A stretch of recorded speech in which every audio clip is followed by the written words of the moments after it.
Now, let's explore the Native Americans of the Southwest.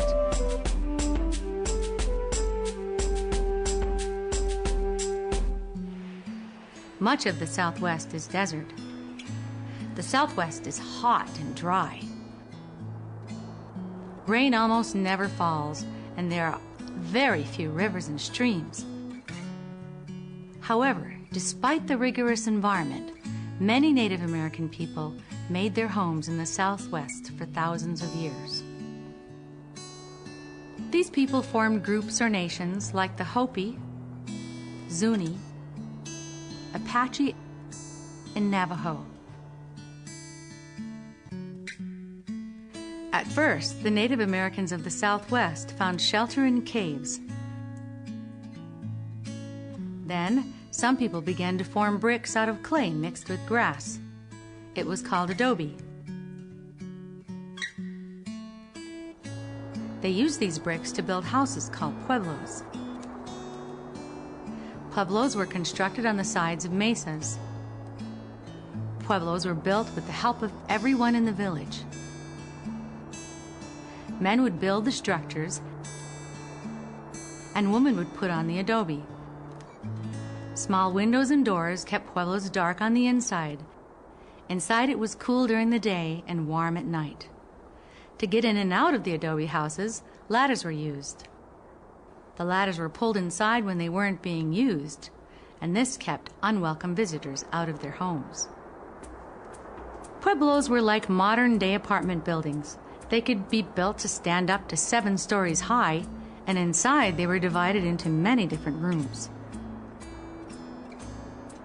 Hundreds of people could live in one pueblo. Each family had at least 2 rooms to themselves. As the family grew, more rooms were built on top. At the bottom of every pueblo was a special round room called a kiva. Kivas were used for special ceremonies. Paintings of spirits decorated the walls. Men gathered to ask their spirits for a good harvest, to bring rain, and to keep them healthy.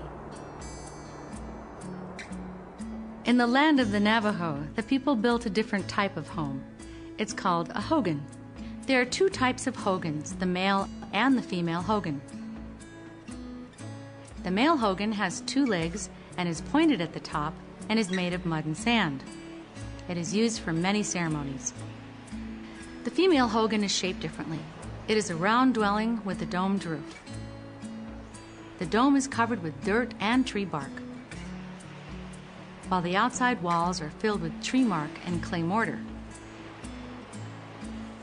Inside, wooden poles about 5 feet tall line the walls, and above them is a framework for the ceiling, which consists of poles laid on each other in a circular fashion.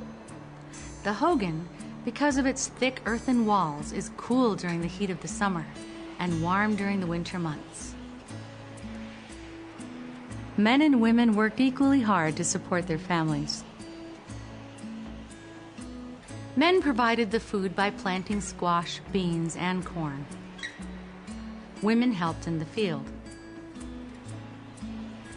Men also hunted for wild turkeys or rabbits.